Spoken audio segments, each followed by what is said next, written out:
we've got all our prep work done now, and pleased how it went. And we'll give the players some information on Rosenborg, as we have been doing over the last few days. But we had a team meeting and then obviously out on the pitch, and the session went really well. I'm pleased with it. So we've a full clean bill of health, and everybody's ready to go and set off tomorrow. Yeah, it's a game we're looking forward to. Obviously it's a European game, so it's going to be a good experience for us, and it'll be good to get the competitive games going as well, rather than just having the friendly games. There'll be a bit more to it, I think, so looking forward to it. Well, they've got a lot of quality. I mean, the left full back, believe it or not, Dawson gets forward quite a lot. The number 10, Chibuk, has scored quite a few goals. He's been playing through the middle. Their main striker, Nielsen, hasn't been playing. He got injured in the Lillestrøm game. So, Jensen in midfield. They've got quite a few players that, can be dangerous. But I say we've tried not to mention too much about them, and concentrating ourselves on what we can do and what we can affect. What kind of style of play do they have? Well, they're very much an attacking team. They like to pass it, like to get men forward. Full-backs will get high, but I think, at home, that's what they'll do. They'll look to come on the front foot there, so we've got to be set up in a way that we can deal with that, and also look at ways of exploiting, because as I've said on numerous times, that the games I've watched, teams have got chances against them. How difficult is it going to be to get past Rosenborg to get to the next round? I think it's going to be difficult. It's not impossible. Nothing's impossible. But I think they're the favourites. That's not being defeatist or playing mind games or anything. They're the favourites. They've a good record in Europe. They're the best team in Norway, and we can prove how good we are if we get a result, and I think we're more than capable of doing that.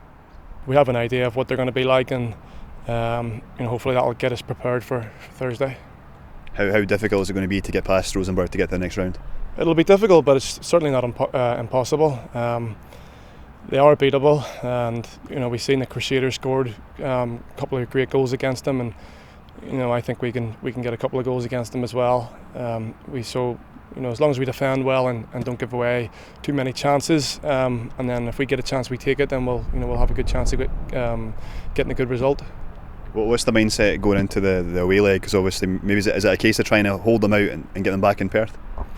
Just get a good result, not to get beat basically, and keep the tie alive for the second game as well, whatever way that may work out. So to get a good result, not get beat, and obviously try and hopefully keep a clean sheet and maybe get a couple of chances, get a couple of goals if we can, it would be good.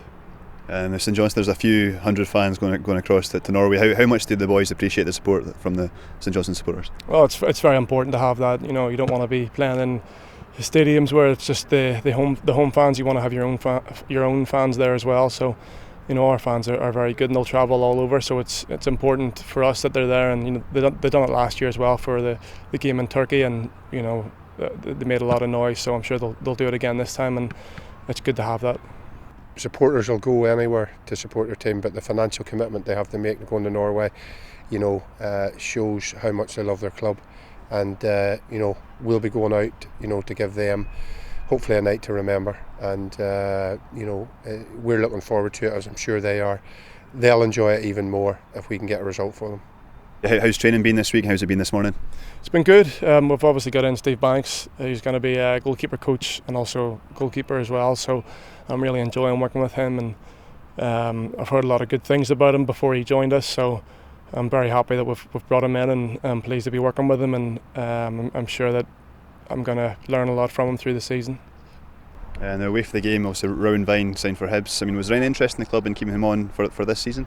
Yeah, no one would have liked to have kept him. We discussed it when Steve was still here, but finances wouldn't permit it. Steve, I think I'd spoken to him and explained the situation. We sent out a letter to him on the 27th of May. We'd spoken to his agent, so unless the conversation between him and Steve was different, to my knowledge, I don't see where his problem was, because a wee bit disappointed that he felt that he had to have a pop at us in the paper today, because I mean, I like Rowan and would have liked him to stay. He sent me a very nice message when I got the job, but listen, players say some things at times and get dragged into things. You know, I wish him all the best, but he certainly was a player we would have liked to have kept, but finances couldn't we couldn't reach his wage demands. I have to ask you, do you agree with him that Hibs are a much bigger and better club than St Johnstone? They are, without a doubt. Hibs are bigger, better, and without a doubt.